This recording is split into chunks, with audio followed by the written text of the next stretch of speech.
Hello traders, welcome to దాన్ తెలుగు. నేను మీ శశికుమార్. మనం స్టాక్ మార్కెట్లో చేసే ప్రతి ఇన్వెస్ట్మెంట్కి వాళ్ళు ఇన్వెస్టింగ్ చేస్తున్నా, ట్రేడింగ్ చేస్తున్నా, అల్టిమేట్ ఎండే గోల్ అనేది ఇన్వెస్టర్కైనా ట్రేడర్కైనా ఆర్ఓఐని ఇంక్రీజ్ చేయడం అన్నదే ఉంటుంది. సో ఆర్ఓఐ కోసం చేస్తున్న ఈ ఇన్వెస్ట్మెంట్స్లో కొన్నిసార్లు మనం ఇన్వెస్ట్ చేస్తున్న స్టాక్స్ ఏవైతే ఉంటాయో ఇవి డివిడెండ్ పేయింగ్ కంపెనీస్ ఉంటాయి, నాన్ డివిడెండ్ పేయింగ్ కంపెనీస్ ఉంటాయి. బట్ యాజ్ అన్ ఇన్వెస్టర్గా మనం ఉన్నప్పుడు కొన్నిసార్లు మనం ఏదైతే స్టాక్స్లో ఇన్వెస్ట్ చేస్తున్నామో ఈ స్టాక్స్ అనేవి అక్కడక్కడే కన్సాలిడేట్ అవుతూ ఉండాలని చూస్తాము.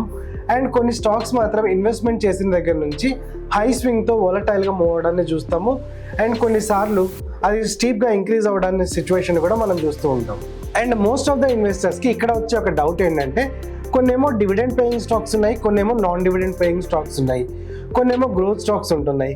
సో ఇలా ఉన్నప్పుడు మనం ఈ అన్నిటిలో మనకి సూటబుల్ అయ్యే స్టాక్ని చూస్ చేయడం ఎలా? ఒక స్టాక్లో మనం ఇన్వెస్ట్ చేద్దాం అనుకున్నప్పుడు అది డివిడెండ్ ఈల్డింగ్ స్టాకా లేదా నాన్ డివిడెండ్ ఈల్డింగ్ స్టాక్ అనేది చూసుకోవాల్సి ఉంటుంది.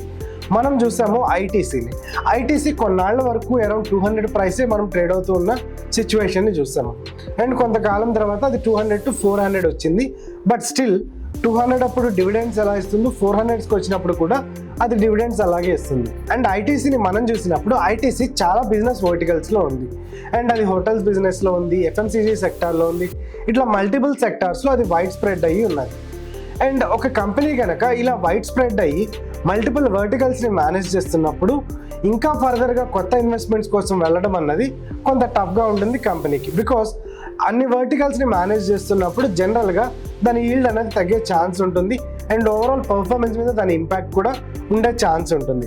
అండ్ అదే మనం లిస్ట్ అయిన అదాని పోర్ట్ స్టాక్ని చూసినప్పుడు స్టాక్లో మనకి కంటిన్యూస్గా స్టీప్ ఇంక్రీజ్ చూసాము. అండ్ కంపెనీలో ఏవైతే ప్రాఫిట్స్ వస్తున్నాయో ఈ ప్రాఫిట్స్ని అగైన్ కొత్త మెషినరీ కోసం కానీ లేదా కొత్త ఇన్వెస్ట్మెంట్ ఆపర్చునిటీ కోసం చూసి అగైన్ రీఇన్వెస్ట్మెంట్ చేస్తూ స్టాక్ యొక్క వాల్యుయేషన్ అనేది ఇంక్రీజ్ చేసుకుంటూ ఉండాలని చూస్తున్నాం. సో జనరల్గా ఇన్వెస్టర్కి వచ్చే డౌట్ ఏంటంటే ఇక్కడ మనం ఇన్వెస్ట్ చేస్తున్న స్టాక్ ఏదైతే ఉందో ఈ రెండు స్టాక్స్ని కంపారిజన్ చేసుకోవడం ఎలా?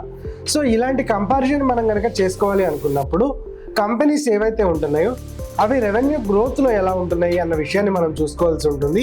అండ్ డివిడెండ్ డీల్స్ ఏవైతే ఉంటున్నాయో ఈ డివిడెండ్ డీల్స్ కూడా ఎలా ఇస్తూ వస్తుంది అన్న విషయాన్ని మనం చూసుకోవాల్సి ఉంటుంది. సో ఈ రెండింటిని మనం కంపేర్ చేయాలన్నప్పుడు స్కానెక్స్లో ఇప్పుడు మనం చూడబోయే ఒక స్క్రీనర్ అన్నది దీనికి యూస్ఫుల్గా ఉండే అవకాశం ఉంటుంది. సో ఈ వీడియోలో మనం డిస్కస్ చేస్తున్న ఏ స్టాక్ కూడా రికమెండేటరీ నేచర్ కాదు.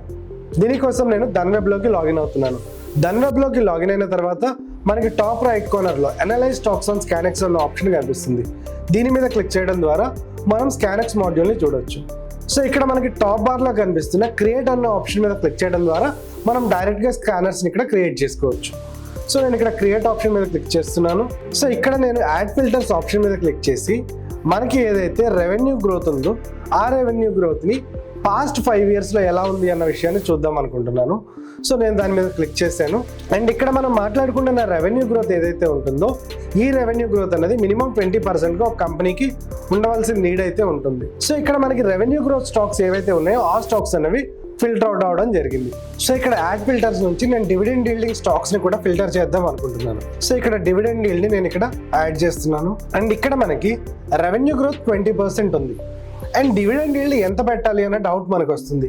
సో జనరల్గా ఒక స్టాక్ డివిడెండ్ ఈల్డ్ అన్నది దాని యొక్క రెవెన్యూ గ్రోత్ పాస్ట్ 5 yearsతో కంపేర్ చేసినప్పుడు ఆ రెండింటిని మల్టిప్లై చేస్తే వస్తున్న ఫ్యాక్టర్ ఏదైతే ఉందో ఇది మినిమం 40 to 60% ఉన్నప్పుడు మనం ఒక కంపారిటివ్ అనాలిసిస్లో మనం ఈ స్టాక్ అనేది ఇన్వెస్ట్మెంట్కి బెటర్గా ఉండే ఆపర్చునిటీ ఉంటుందన్న విషయాన్ని మనం ఇక్కడ గమనించవచ్చు. సో నేను ఇక్కడ 20% ఆల్రెడీ ప్లేస్ చేశాను. సో ఇక్కడ నేను డివిడెండ్ ఈల్డ్ని 2%గా పెడుతున్నాను. సో ఇక్కడ నాకు స్టాక్స్ ఏవైతే ఫిల్టర్ అవుట్ అయ్యాయో ఈ స్టాక్స్ అనేవి రెవెన్యూ గ్రోత్ ఇస్తూ at the same time dividend yield ఇస్తున్న స్టాక్స్గా కూడా ఉండడాన్ని మనం ఇక్కడ నుంచి చూస్తున్నాం. అండ్ ఇదే డివిడెండ్ ఈల్డ్ని మనం 60%గా చూడాలనుకున్నప్పుడు మనం ఇక్కడ మినిమంని 3గా ప్లేస్ చేసినప్పుడు 20 into 3 విచ్ ఈజ్ అప్రాక్సిమేట్లీ 60%గా ఉంటుంది. సో ఇలా ఉన్న స్టాక్ మనం కంపారిటివ్ అనాలిసిస్ చేస్తున్నప్పుడు మనకి వీటిలో ఇన్వెస్ట్మెంట్ అనేది కొంత బెటర్ ఎడ్జ్ ఇచ్చే అవకాశం ఉంటుంది. సో ఇలా మనకి డివిడెండ్ ఈల్డ్ గ్రోత్ ఈ రెండింటిని కంపారిటివ్ అనాలిసిస్ చేసుకుంటూ స్టాక్స్లో ఇన్వెస్ట్ చేసుకుంటూ వెళ్ళడం అన్నది కొంత వైబుల్గా ఉండే అవకాశం ఉంటుంది. అండ్ ఎడ్జ్ కూడా ఇచ్చే అవకాశం కూడా ఉంటుంది. సో ఒకసారి మనం డిస్కస్ చేసుకున్నది సమరైజ్ చేయగలిగితే స్టాక్స్ అనేవి జనరల్గా మనకి dividend yielding stocks, non dividend yielding స్టాక్స్గా ఉంటాయి. సో నాన్ డివిడెండ్ ఈల్డింగ్ స్టాక్స్ని మనం కొన్నిసార్లు గ్రోత్ స్టాక్స్ కూడా చెప్పుకోవచ్చు. అండ్ కొన్ని డివిడెండ్ స్టాక్స్ గ్రోత్ స్టాక్గా and growth stocks dividend yielding స్టాక్స్గా కూడా ఉంటాయి.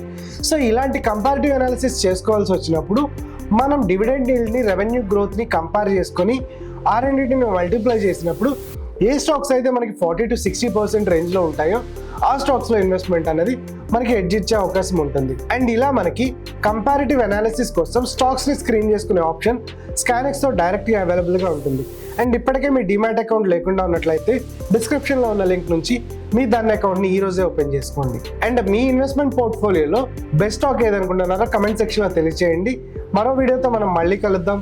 నేను మీ Shashikumar and happy trading from Dhan. Investments in the securities market are subject to market risk. Read all the related documents carefully before investing.